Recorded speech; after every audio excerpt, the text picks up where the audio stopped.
Hello everyone, and welcome to the session 5 of Reference 360 Enablement Series.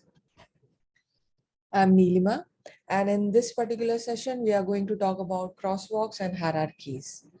Now, just a short recap on what we went over in our previous sessions from 1 to 4. I talked about reference data and what exactly reference data is, why exactly organizations should invest in managing their reference data.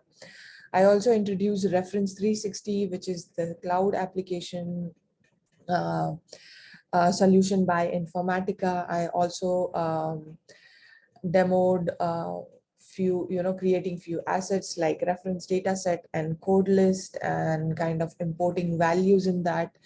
I also introduced various roles and privileges that are required to access the application and perform various tasks. So I did speak about all these things in my previous sessions. So people who are interested, they can go and kind of go over those sessions. But in this particular session, we are going to talk about crosswalks and hierarchies. So the agenda is introduction to crosswalks. Then I'm going to give you a demo of creating a crosswalk and do a value mapping manually as well as through import. Then I'm going to introduce to hierarchies and give you an example and also try and create a hierarchy for you. All right. So coming on to the first topic of this session, which is crosswalk. So what exactly is a crosswalk? So crosswalk can be considered as a visual representation of a one-way relationship between code values. It can be also considered as a container that has value mappings from two different code lists. And if you recall, code list is nothing but where where we store all our code values, and code list can be different code lists can be from different applications. Like you can have code list enterprise country codes, the example that you see here, or you can have code list called as ISO country codes, which has code values related to the ISO standards. So by creating a crosswalk or by defining or modeling a crosswalk, we kind of, define or kind of translate various code values from these two code lists, from any two code list. And one thing to understand about crosswalks is it's directional in nature. Either it is outgoing from a code list to a target code list, or it is, incoming from the target code list to our, source code list. So crosswalk is again, directional in nature. And it's basically a container of value mappings or mappings of code values from two different code lists. So if you see here the example that I've given below, we can see that, we have this enterprise country code as well as ISO country code. And in this enterprise, maybe in your enterprise country codes, right, it says that Afghanistan, Alanda Islands, and Albania, right? These are the code values that contain here. But you're also getting, country codes from ISO country codes, which you require. And, how do you make sense of the code values that exist in that particular country code, like AF, AX, and AL? So these things you can, do a value mapping, and then automatically these code values will get mapped to Afghanistan, and you can use it while you're ingress and importing of the code values. Now that was an introduction of what exactly is crosswalks. Let's log into an application and kind of create a crosswalk. So I'm going to log in into an application, and I'm going to select reference 360.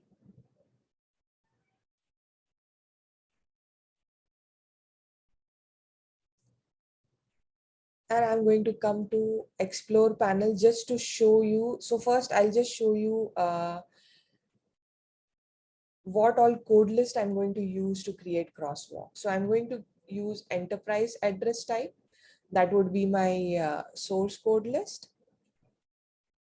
which has all these code values here. And then I'm going to use PeopleSoft address type, okay, which has code values as this BL, HM, ML, and this is just for example, maybe you're in your PeopleSoft address type, you are using these particular codes in your drop downs or in your application, right? And you kind of, want to map it to your enterprise standards, which is this billing and home, mailing, office, etc. So the first thing that you need to do is you go to and select new asset, and then you select from model options, you'll have this crosswalk, and you click on create. Now only recently, so mostly crosswalks, right, they are created between two code lists from a single reference data set, or there are requirements, where you might want to create a crosswalks between code lists which belong to different reference data set. So reference 360 provides the user to, kind of create crosswalk. Like if I want, I can create a crosswalk between your reference data set. And just to recall what exactly is reference data set. So reference data set is nothing but a collection of different code lists, and code lists are nothing but where we, store code values from different applications, right? So suppose I want to, just for an example, I want to create a crosswalk between reference data set account and enterprise account. And then maybe I want to, create a crosswalk between an account type. And then I can, I'll get the list of the code list inside that account type, right? So now reference 360 gives me an option to create these value mappings between, code lists from belonging to different reference data set. But for today's example, I'm going to use the same reference data set, which is my address type. So in address type, I want to create a crosswalk between my enterprise address type. And then, so if you notice here, I've selected enterprise address type. So that particular address type is not, listed in my to code list. So I'm going to create a crosswalk from enterprise address type to PeopleSoft address type. So once I've made the selection, I'll click on OK.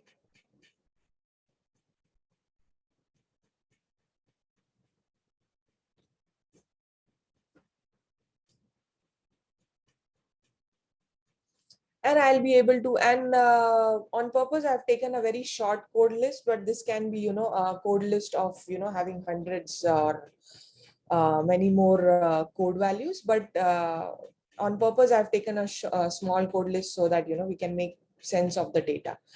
So if you see here on the left hand side, I am able to see my source code list, and on the right hand side, I'm able to see my target code list. Now, I mean, this being a very small code list, I can, just do a manual update of mapping the values.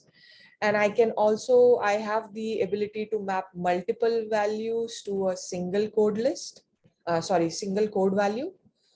So if you see here for billing, I've mapped BL and HM here, right? And this is the way I can, do a manual value mapping. So for home, I want to map HM. So I'm just going to click on map values icon here, and I'll be able to kind of, create the value mappings here, right? So this means that, there is a relationship between home and HM, where home code value belongs to the enterprise address type and HM belongs to the PeopleSoft address type. Now I also have the ability to kind of remove the value mappings and see if once I selected that delete button, right, I'm able to, kind of select which all value mappings I want to remove. Maybe, I just want to remove billing to HM because that's what I, created by mistake. And I want to, okay, by mistake, I removed the other one. So let's remove the other one also. So I click on this and I'm billing to HM I want to remove, and I clicked on OK. So that value mapping will get deleted. So this remove is not actually removing the code values. The code values still exist in my, code list. See, the billing is still there, the BL is still here, and HM is still here, right? The only thing is I, removed that mappings between those two code lists. Now that was a manual way of doing a value mapping. Reference 360 also provides you to, import the mappings. And I'll just show you.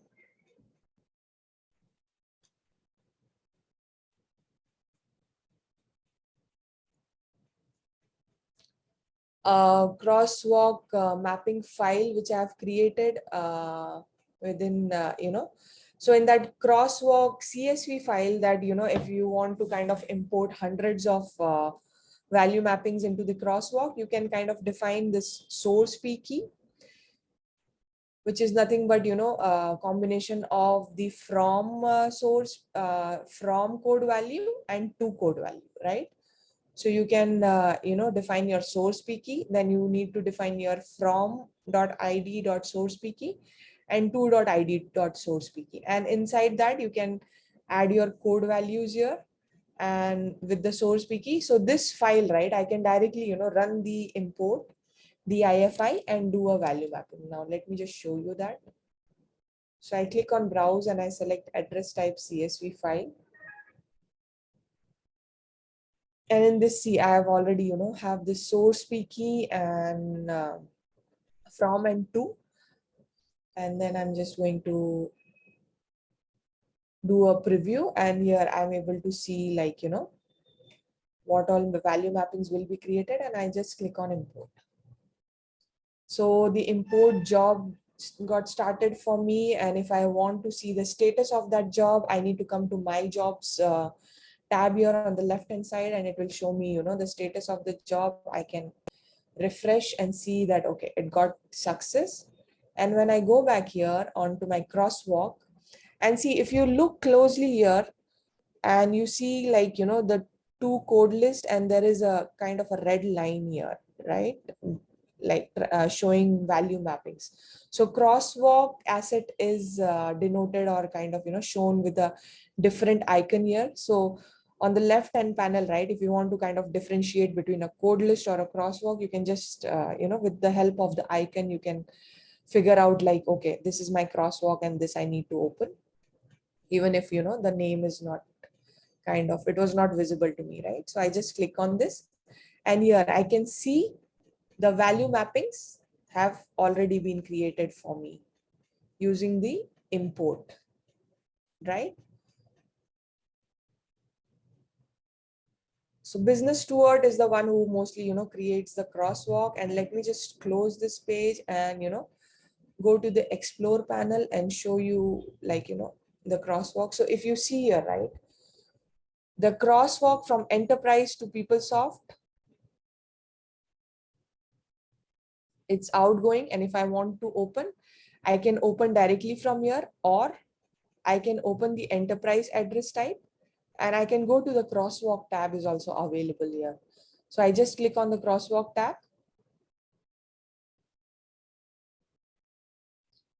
and I can see the value mappings here. But if I want to open the asset, the crosswalk asset, I can just click on open crosswalk, and as it was already open, it will, bring me back here, and I can, as a business steward, right, make updates or on this particular crosswalk, right? I can also export these mappings. So same way, like I did import, export the mappings will help me to, export these value mappings in a CSV file.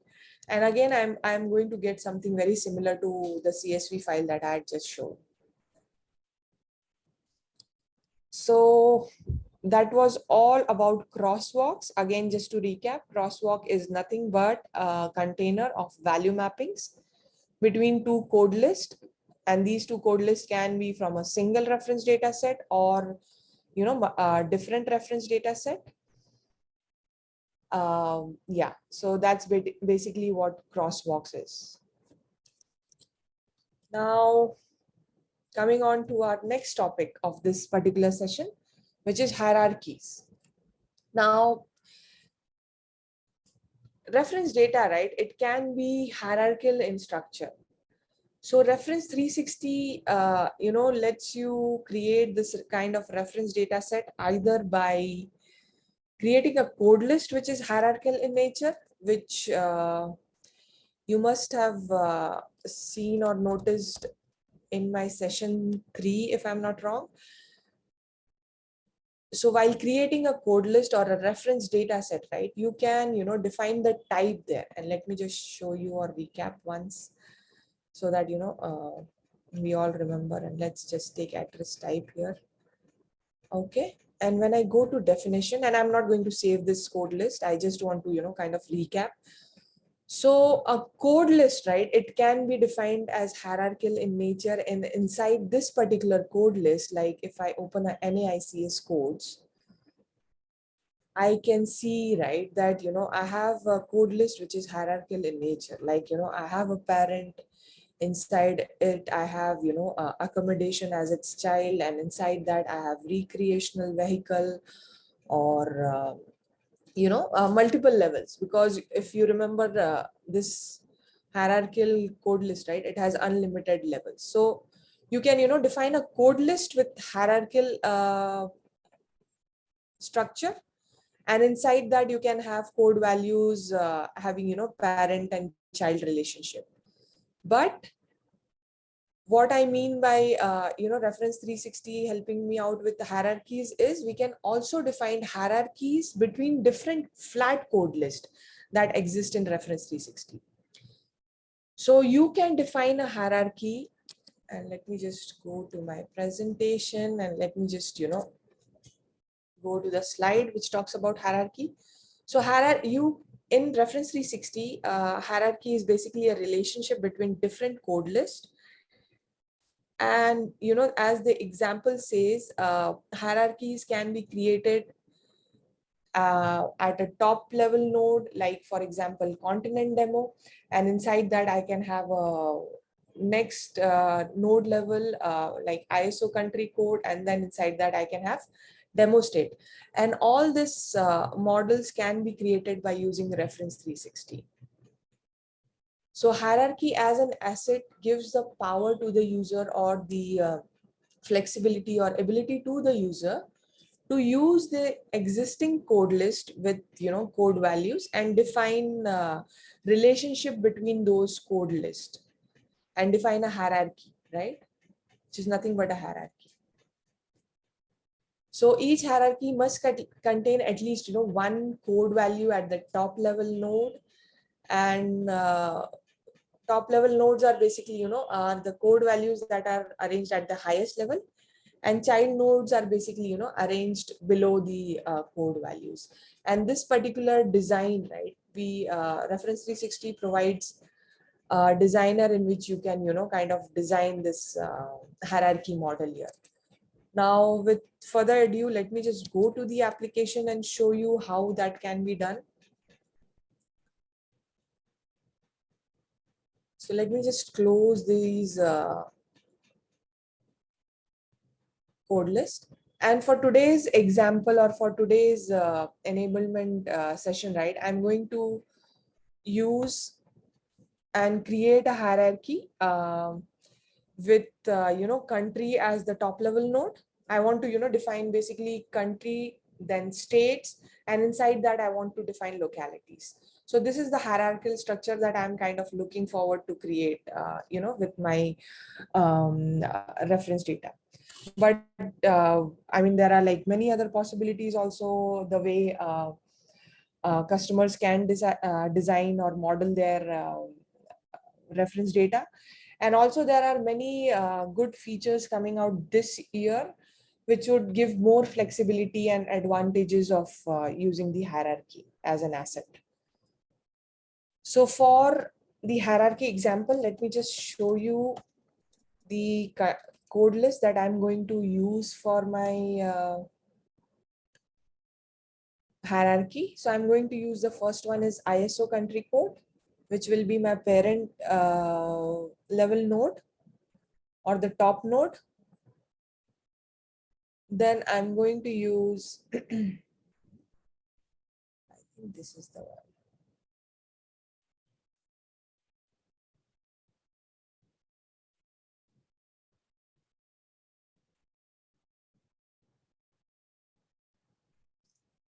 The next, I'm going to use state code.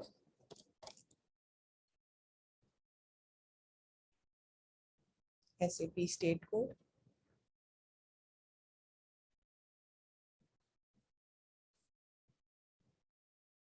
And the last one in my hierarchical list, I want to have as locality. So this is the example that I'm going to demo today. Enterprise world locality. Sorry. All right. So if you look closely here, ISO country code has a list of code values added, for various countries here. SAP state code has various, values added for the state inside the code list. And all of this code list are flat code list.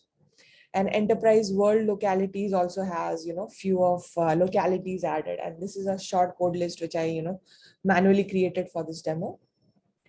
So first thing to define a hierarchy asset is, I'm going to again click on new, and inside model, I have this hierarchy. So by definition, it says that, building relationship between code list and then create hierarchy of code values. So I'm going to select this hierarchy and I'm going to click on create. And then let's define as demo geography hierarchy, and give a version here. Let me just give the same description. Application, I'm going to select as enterprise, domain as geography. Maybe I want to make it as public, so confidentiality will be public. Then status priority would be medium. So after defining the general properties, I'm going to click on save. And as soon as the user clicks on save, I directly come on to the definition and I am able to see the hierarchy designer. Now, one important point to note here is only a user with planner, reference 360 planner role will be able to create this hierarchy asset and, define the hierarchy model. So I should be having the planner role to my user, which n-nike-rod underscore rod org has. So here I come and I can, design my hierarchy. So if you remember, I had said that, I want to define country first. And then, inside that, I want to have country's child as states. And then inside the state, I want to have localities. So the first thing I'm going to do is I'm going to define the top level node, which is ISO country. That's what I'm going to use. Okay. So this is what I'm going to use. And then I'm going to either, have relationship between, so I can define, hierarchy recursive relationship between this code, add as a child. So for today's example, I want to add a child. So I'm going to click on plus sign there, and I'm going to select as state, the SAP state, the code list that I had just shown. SAP state code becomes the child node of this, ISO country code. So this is the top level node. This is my, second level node. And then inside this, I want to again, create a hierarchy for localities. Okay, so I have this enterprise world locality. So this is the hierarchy model that I wanted to create for my, demo geography. So then the next step would be I'm going to save this hierarchy. And one thing to note is only after saving will I be able to add values to this hierarchy. So once I click on save to the definition, and if I come on definition, I'll still be able to see the model that I created. Then I come here to the hierarchy tab, and this is where I'll be able to add my values here. So now, again, the model that I have defined contains, again, nested code values at 3 different levels, right? So I'm going to first demo today, like, how it can be added manually. So first, if you see, or if I bring my pointer here, right, I'll be able to see add hierarchy value at the top level. So I'm going to click on plus here. And suppose I don't remember what I wanted to add. So I'm just going to click add an asterisk there and just do a search, and I'll be returned all the values in that particular top level code list. And the top level code list, if you remember, was the ISO country code, right? But I do know that which all codes I want to add. So I want to add USA.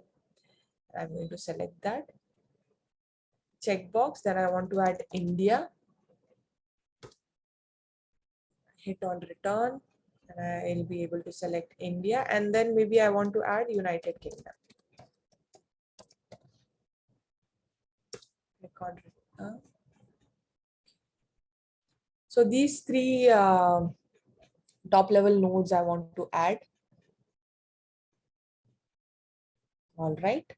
Now I have this values or code values added at these three top level nodes. Now suppose I want to add states inside this particular, USA. So what I'll do, what I did was I went here, I highlighted this USA, and then I see this, plus sign here. And inside that, again, I don't remember which all states I want to add. So I'm going to, maybe add Alabama, Arkansas, and Arizona. Okay, and I click on add here.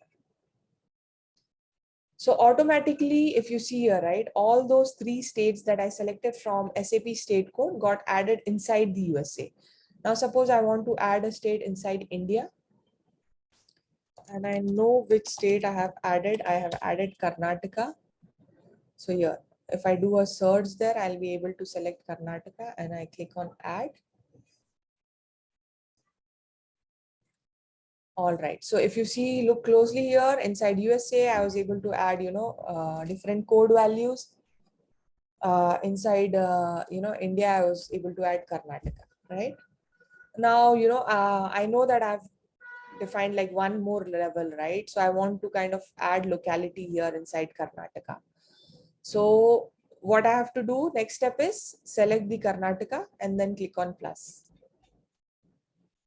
And then again, I don't remember what localities I had added. So I'm going to just give asterisks there. And I know that inside Karnataka, I have Church Street and MG Road. And I'm going to do a multiple selection there and click on add. And if you see here, those two localities got added under Karnataka. In same way, I can, add for Arizona if I want. Suppose I want to add few localities for Arizona, maybe Ghirardelli Street and Victoria Gardens are inside Arizona. So I clicked there, add, selected them and clicked on add. So you see here, right? It's so easy to kind of, define or model your hierarchy and then kind of add code values here. And one flexibility that hierarchy as an asset gives you is that, your code list, I mean, the example that I see here, and if you look here closely, like my SAP state code has name, code description, as well as dependency there. And my ISO country code 3166 just has name, code, and description. But in my hierarchy, I mean, if I have values added, I should be able to kind of, see all the values there. Like for SAP state code, right? I should also be able to kind of see the dependency there. So multiple attributes will be showed, for that particular code list. And any flat code list you can select and, create this hierarchy model and kind of add values there. So that was one use case. Also on hierarchy, I mean, this was like a simple hierarchy that I created with very few code values. So it was easier, doing it manually. But Reference 360 also provides an API, which, lets you import these values into the hierarchy and by defining parent-child relationship and do an import into the hierarchy. If you see here, right, import hierarchies, and you can, import the root value which would not be nothing but, you can define all the values here for the country, right? And then intermediate relationship, which will not be nothing but the state codes, right? So in this way also, by using APIs, you can import your code values. But on APIs, I'm going to have another session and talk more on that. But for now, yeah, this was an introduction and kind of demo on using the hierarchy. Thank you so much for listening to the sessions, and if any more questions, please feel free to contact me or my manager, Rod. Thank you.